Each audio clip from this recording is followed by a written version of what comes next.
Recording in progress.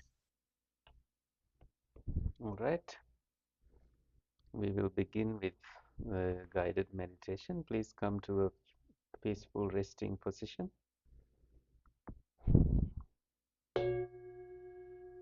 Transcending any worries, troubles from today. You may also close your eyes, place your hands in a comfortable way, comfortable position. Allow the disturbances to disappear like this sound disappearing.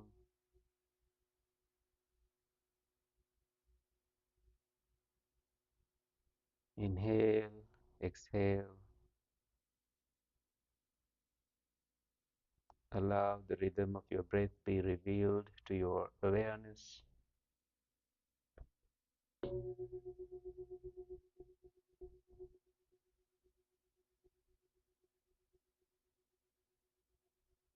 With your eyes gently closed, relax the muscles around your eyes. Relax your face. Keep a gentle smile on your lips.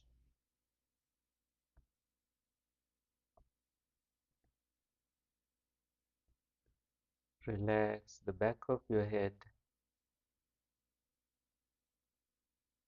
Relax also your neck, your shoulders,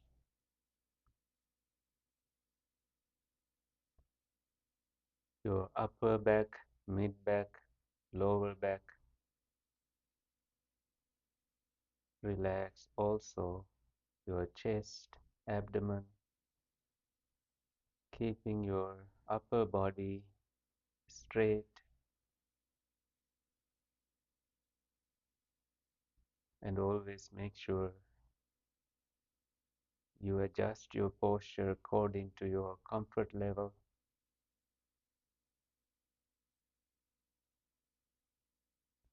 Sitting bones relaxed,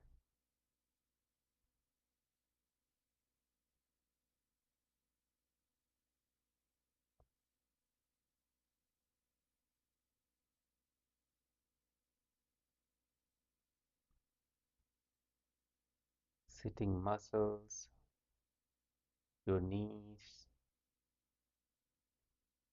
the shin bones,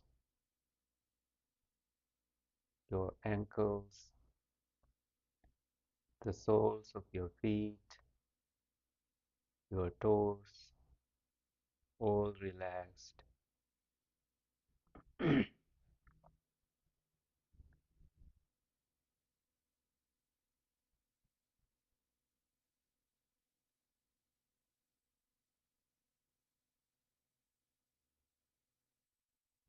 Now you are getting deeply rooted to the ground below.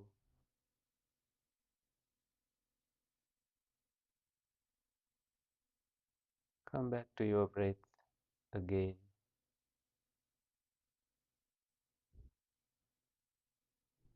The breath can be short or long. You will notice as they happen. It's a way to stay present with what is happening now. There is no seeing because our eyes are closed. Less sounds, smells, tastes, no tastes. Also, physical sensations will be calming as you stay still, relaxed. The thoughts become less and less. So visual images disappear, they come and go. Allow things to come and go, fully accept them.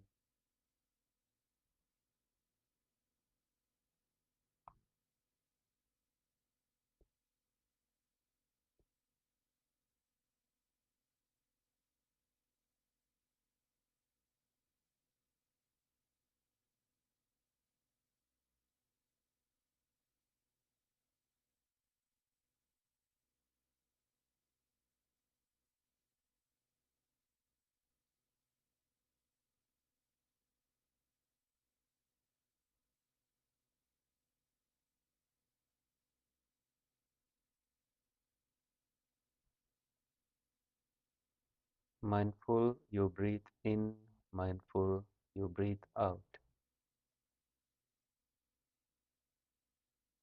or your body is breathing in and out. You see the flow and the rhythm of it.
Wisdom arises, things come and go. Wisdom that you are not doing them. There is no need to build stories or build reactions or react to anything. They're just happening. And you come back to the breath that is happening, not in the past, not in the future, but here and now.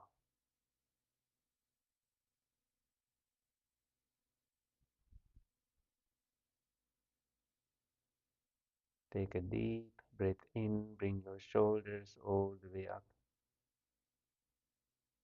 and drop your shoulders as you breathe out. Let's do that again.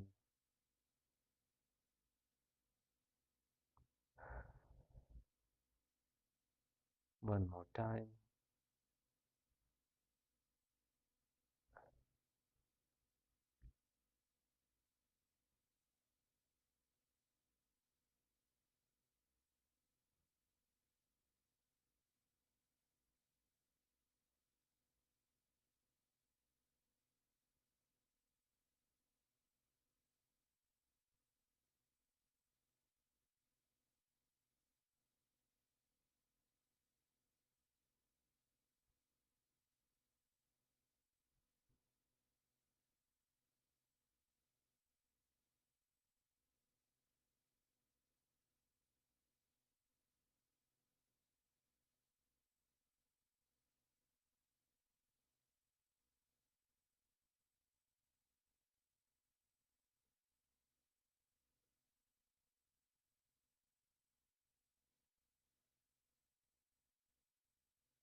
More and more tranquility kicks in, and there's room for that tranquility in your body. Feel the seclusion from the external disturbances.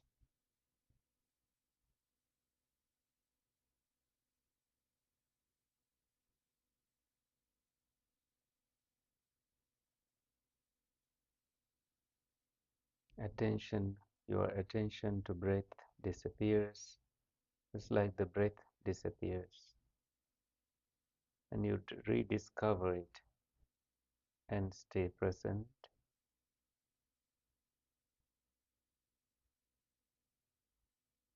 whole upper body's movement with breath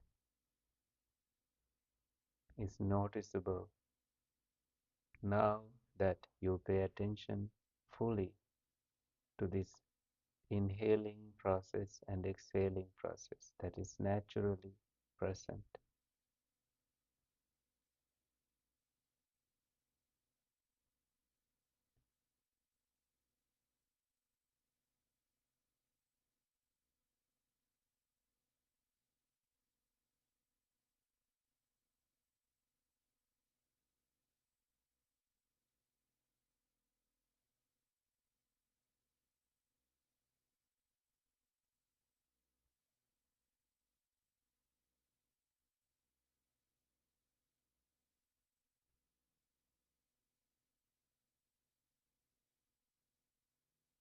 Pleasant feelings, unpleasant feelings, neutral feelings, they are dependently arisen, dependent on eye, ear, nose, tongue, body, and mind.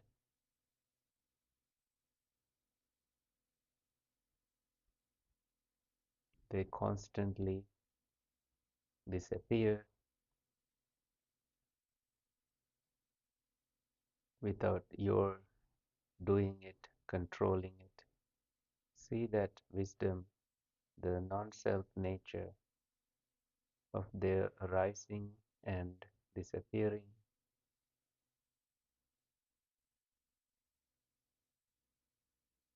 You can be happy, unhappy about them, does not matter, it only adds more into the fuel of craving, craving of wanting things to be different from what they are, from the truth.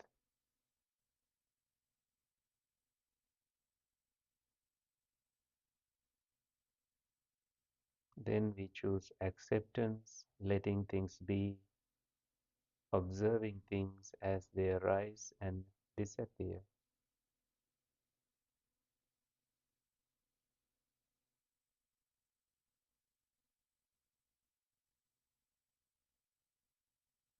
It's like we remain calm and the storm will disappear.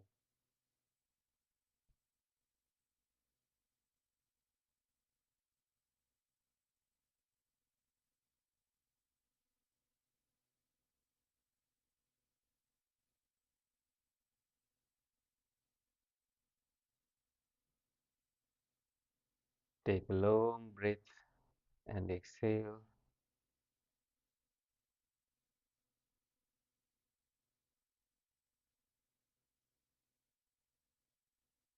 Let the breath disappear at some point and you will rediscover it.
detached from conditional arising and the mental proliferations,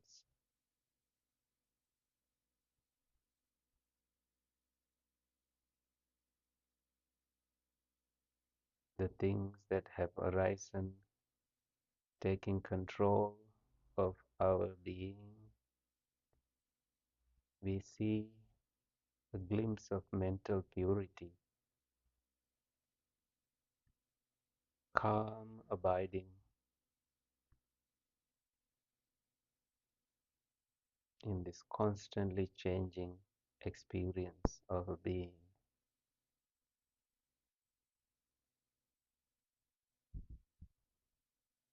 Please keep breathing in and out, staying with it, accepting the things that are arising and disappearing until you hear the gong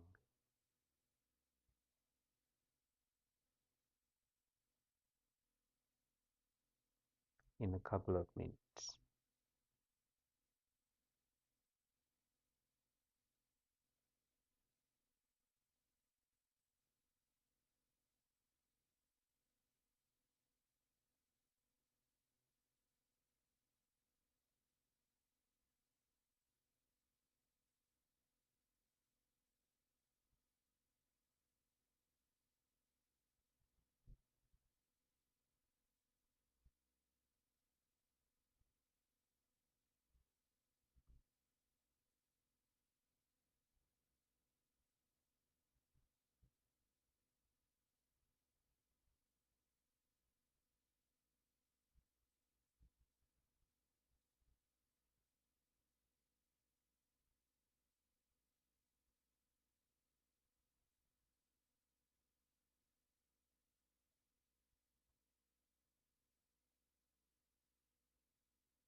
Please gently come out of your meditation.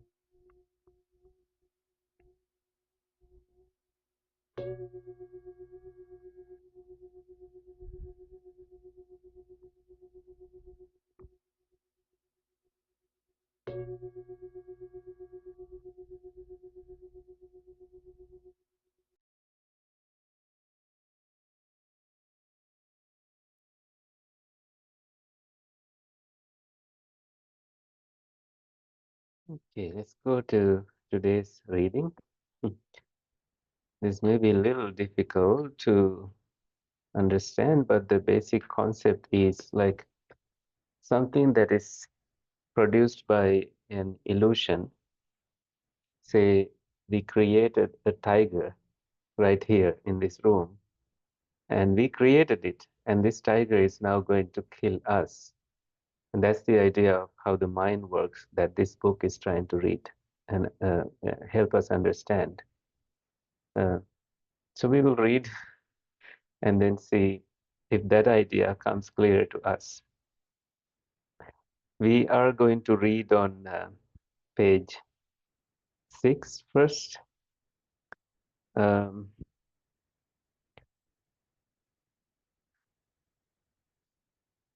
let's begin with what one proliferates. And I like all of us to read together because this is a reading session.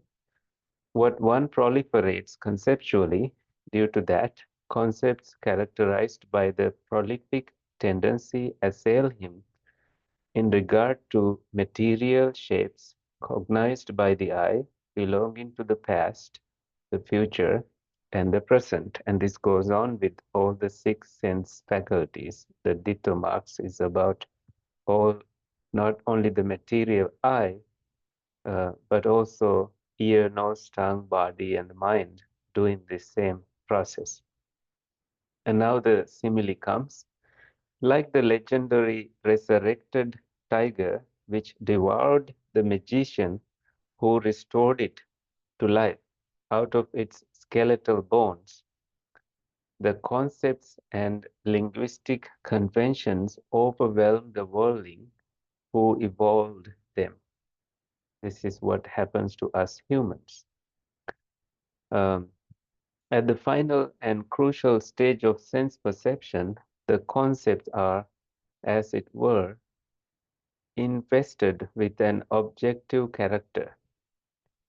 This phenomenon is brought about mainly by certain peculiarities inherent in the linguistic medium. As a symbolic medium, language has an essential public quality about it. This public quality has necessitated the standardization of the symbols, words, as well as the patterns of their arrangement, grammatical and logic. And these, therefore, enjoy a certain degree of stability.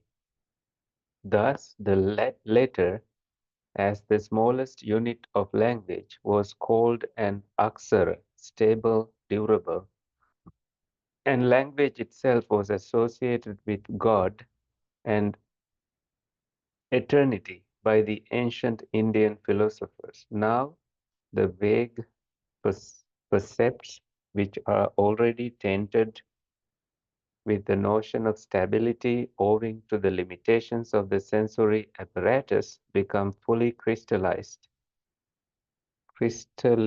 crystallized into concepts in a realm of ideation. Nouns, abstract nouns, adjectives, verbs, and adverbs, in short, the whole repertoire, how do I say that word?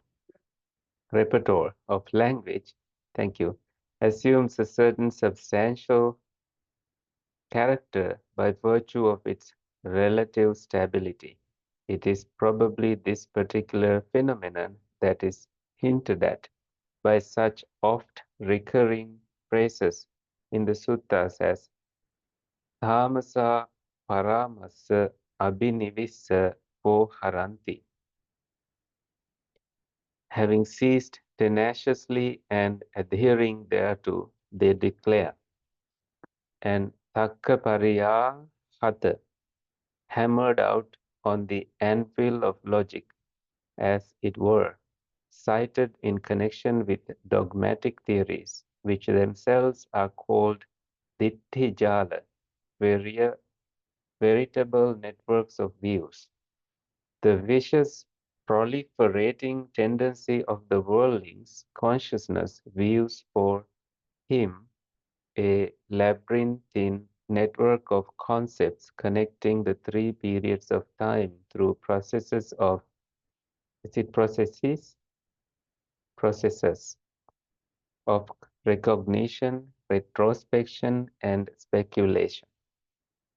The tangled maze, with its apparent objectivity, entices the worldling and ultimately obsesses and overwhelms him.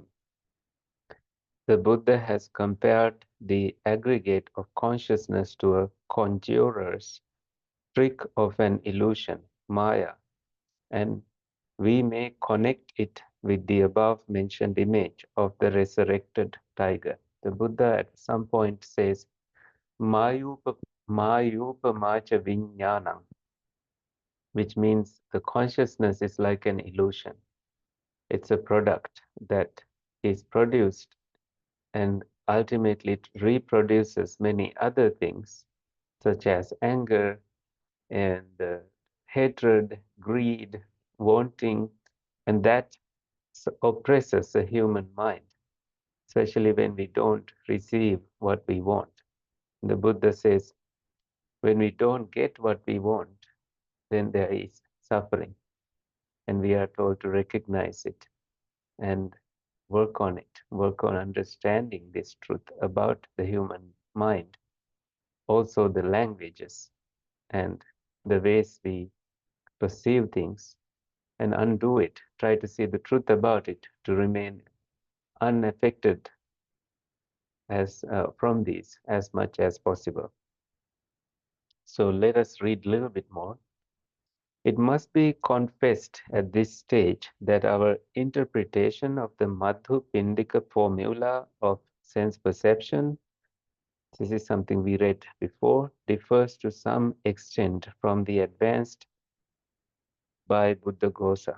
He is a commentator who wrote Pali commentaries to the sutras. Besides rendering Papancha Sanya Sankha as Papancha Kottasa, parts of Papancha, Papancha means proliferations, thereby ignoring its essential connection with language, Buddhaghosa pays little attention to the peculiar syntactical arrangement of the formula. This latter peculiarity will be obvious when one compares the above formula with another occurring in the Nidana Sanyutta of the Sanyutta Nikaya. Nidana means causes and effects. So I will read the Pali. Chakkun chavso paticca rupe uppajjati chakku viññānam. Tinnan sangati phasso. Phassa paccaya vedana. Vedana paccaya tanha. Tanha paccaya upadana. Upadana paccaya bhavo. Bhava paccaya jati. Jati paccaya jara marana. Soka parideva dukkha domana supayasa sambhavanti. Ayang lokasya samudayo. Because of, so this is the meaning. Because of I and material objects, monks, arises visual consciousness. The meeting of the three is sensory impingement. What three? I and the visual objects. And then the last, visual consciousness. We become conscious on what we see. And when these three things meet, there is sensory impingement. This is the arising phenomena of an experience. Because of sensory impingement, there arises feeling. What feeling? Either pleasant, unpleasant, or neutral feeling. We don't pay attention to it because when we like something, especially when there is a pleasant feeling, we want more of it. If it is an unpleasant feeling, we dislike it, push it away, or we choose to remain neutral, or neutral feelings happen, we don't care because we don't see the arising of neutral feelings. There is some ignorance about neutral feelings. So these three feelings are needed for us to understand this passage. Because of feeling, then there is craving, because there is I like it or I don't like it mind. Because of craving, there is clinging, grasping. Because of grasping, there is a way of being, which is called becoming. Because of becoming, then we continue to be in that way, and there will be future birth, rebirth process for animals, humans, or birth of actions right here, right now, or birth of thoughts, of creating a mental world. There is always this manifestation that happens, birthing that happens. And because of birth, decay, and death, in that process, we are aging, and we are getting closer to death. We also suffer with grief, lamentation, suffering, and despair arise. This is the arising of the mental world of a human being. In this case, the formula of perception is seen to branch off towards the stereotyped formula of dependent or arising, paticca samuppada. The aim here is to illustrate the fact of dependent arising. The Madhupindika formula, on the other hand, has a different purpose, and this we may ascertain from a study of the context. It must be noted that the formula in question is, in effect, a commentary by Mahakachana on the following brief discourse by the Buddha.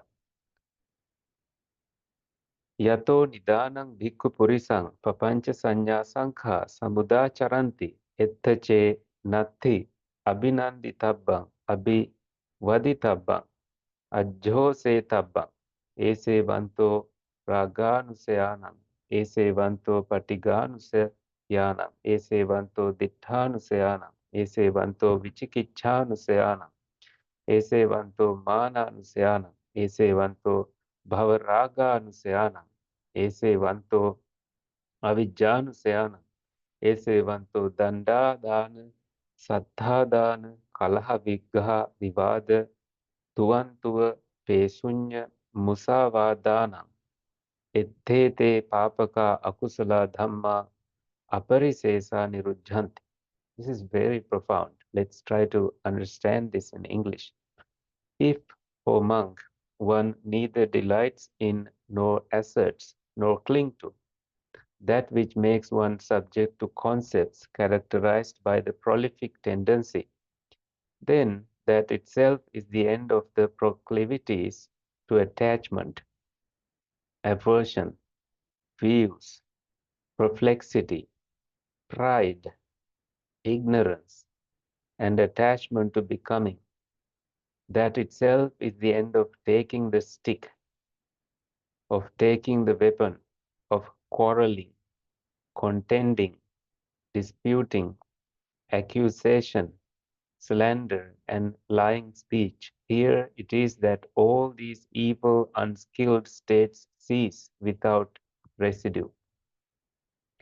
At least when someone is reflecting this way, you can see that it is pointless to argue with somebody, that it's overwhelming anyway to argue with somebody and you give up.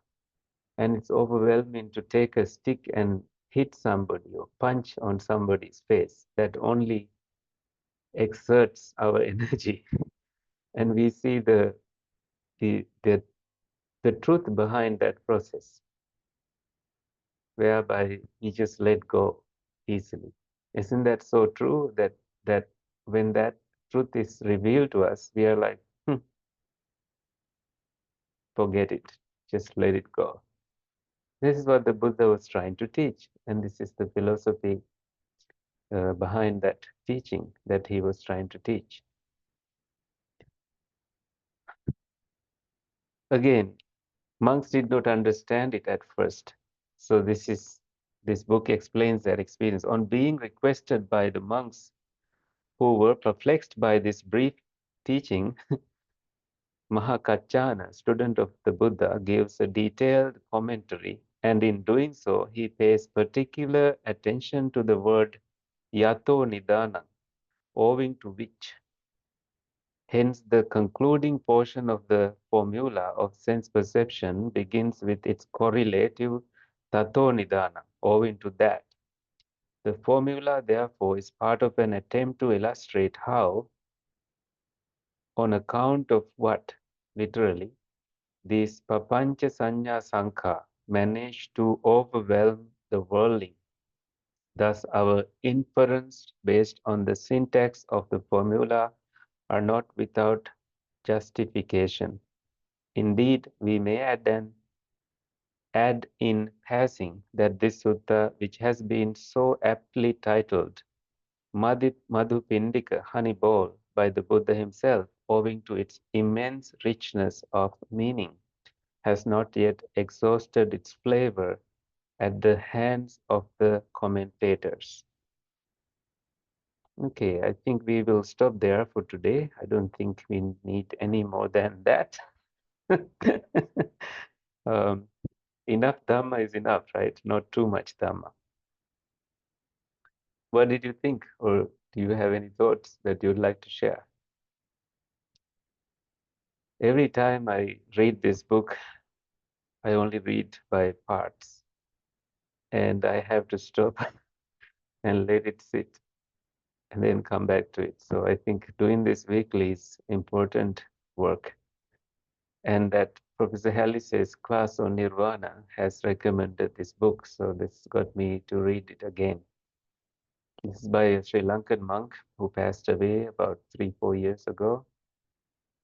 And He taught in the university where I studied and taught um, for a brief period of time before leaving that position and being ordained and living as a monk and giving talks on nirvana and writing about it, as I mentioned last week. So, and he's trying to discuss about concept and reality and how proliferations, mental proliferations, come into being and affect us, human beings, in different ways. And when we start to see it through clarity of mind, through tranquility and a lot of wisdom, most problems are not important anymore in our mental world.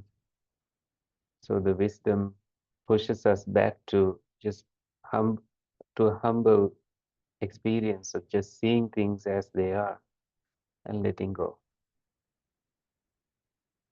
Yeah. Two English phrases that come to mind are making a mountain out of a molehill, Yeah. snowball effect. Yes. This leads to that. It's bigger and bigger. Yeah. The more you give into it, add to it. Yeah. The snowball is a great metaphor, and seeing a mountain out of a mole, also like seeing crocodiles in a bit of water when there's no, it's just a container which has no crocodiles, but our mind does that all the time, Creates creates a problem and and magnifies it. And the tiger example, that there was this magician who saw a bunch of skeletons and created the tiger out of it. And now that tiger kills the magician. This is what happens to us. Most problems are imagined by us humans and made it to a bigger problem than what it is. And our inability to let go creates more tension in us, or inability to see the truth about it in us before we try to correct others. We have to just look at our own mind and say, enough, I'm seeing it and I'm okay and I'm ready to let go and I can just keep my mind free from any mental proliferations. That includes anger, greed, anything. That are just the tigers, the products of the mind. Yeah. Let this teaching teach us more in the future as we sit on it. And shall we conclude? Do you have anything to share? You good?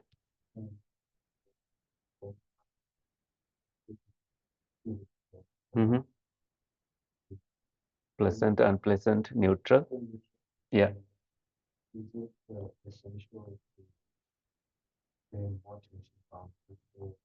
No. In 148 of Majjhima Nikaya, the Buddha says, someone will think that, oh, pleasant feeling is not good. Unpleasant feeling, like feeling also not good. I may stay with neutral feelings. This is because we don't see the arising of neutral feelings, the underlying tendency toward not knowing the truth about neutral feelings makes us think that you can get into a neutral jhana, neutral meditation, and stay there. That itself is misleading. No feeling is our ultimate refuge. It is knowing, the refuge is actually knowing the truth behind or the underlying tendency to lust towards pleasant feelings, underlying tendency toward aversion toward unpleasant feelings, and the ignorance toward neutral feelings. So those are like, they are sleeping under and they can wake up anytime. So see it and let go. Because at the time of the Buddha, his first two teachers, Alar Kalam and Uddaka Buddha, before he became the Buddha, took neutral feelings, basically infinite space and no, nothingness and neither perception and no non-perception, like so much equanimity as these are like neutral feelings as their escape, and they died in those states, and that was not a good escape, that they are still stuck in some place. So the Buddha's liberation is about seeing the truth about all these mechanisms and then not taking that there is any refuge anywhere. Good question. Read 148, middle length discourses. Okay. It's called Six Sets of Six. It's about non-self theory and more of this. Yeah. Mm. Good. Let's share merits. Please join your palms together and join with me with this wish. May suffering ones be suffering free and the fear struck fearless be. May the grieving shed all grief and may all beings find relief. May all beings share this merit that we have thus acquired for the acquisition of all kinds of happiness. May beings inhabiting space and earth, devas and nagas of mighty power share this merit of ours. May they long protect you and protect the Buddha's teachings. Sadhu, sadhu, sadhu. Right. Thank you for listening. Thank you for coming. Good night.